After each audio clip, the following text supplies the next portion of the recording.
Assalamualaikum warahmatullahi wabarakatuh. Perkenalkan, kami dari kelompok 9 akan menjelaskan mengenai film yang berjudul Dirty Vote 2. Selamat menyaksikan.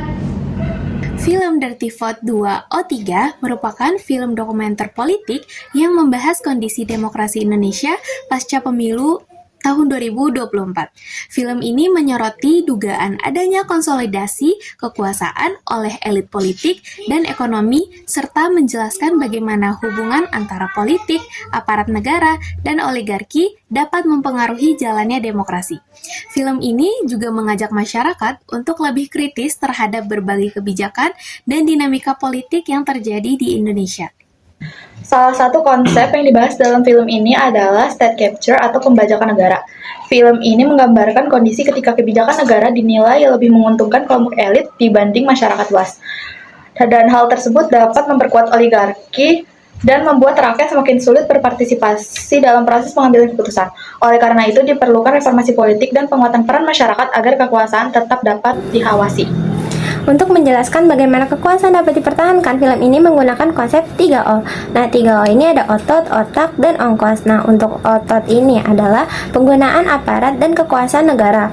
Nah, untuk otak ini adalah penggunaan strategi, hukum, dan politik. Dan terakhir untuk ongkos itu adalah berkaitan dengan dukungan ekonomi dan pendanaan politik. Nah, 3 unsur ini saling berkaitan dalam menjaga untuk memperkuat kekuasaan. Selanjutnya, selain menjelaskan konsep 3O, film juga mengangkat berbagai isu yang menjadi sorotan publik. Beberapa di antaranya adalah kritik terhadap kebijakan pemerintah, penguatan peran aparat, serta kekhawatiran terhadap kemunduran demokrasi.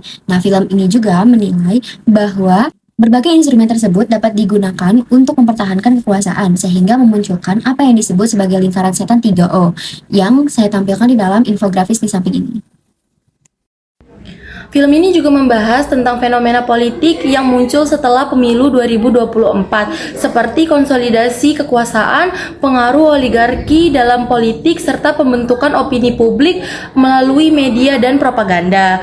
Nah, melalui pembahasan tersebut, film menunjukkan bahwa masyarakat tidak hanya berpengaruh saat memilih pemimpin, tetapi juga perlu terus mengawasi jalannya pemerintahan setelah pemilu berlangsung. Dari berbagai isu yang dibahas pada film Dirty Vote 2 ini menunjukkan bahwa kualitas demokrasi tidak hanya ditentukan oleh pelaksanaan pemilu, tetapi juga oleh keterlibatan masyarakat dalam mengawasi jalannya pemerintahan. Film ini menyoroti bahwa pentingnya transparansi, reformasi lembaga negara, dan partisipasi generasi muda dalam kehidupan berpolitik. Dan begitu, demokrasi ini bukan hanya tentang memilih pemimpin, tetapi juga tentang memastikan kekuasaan tetap berjalan sesuai kepentingan rakyat, melalui pengawasan dan partisipasi aktif oleh masyarakat. Kelompok 9, kasih W, kasih O, kasih W. Wow, keren. Wow, wow, keren. Wow, keren. Wow, wow, keren. Sekian, terima kasih dari kelompok 9. Wassalam.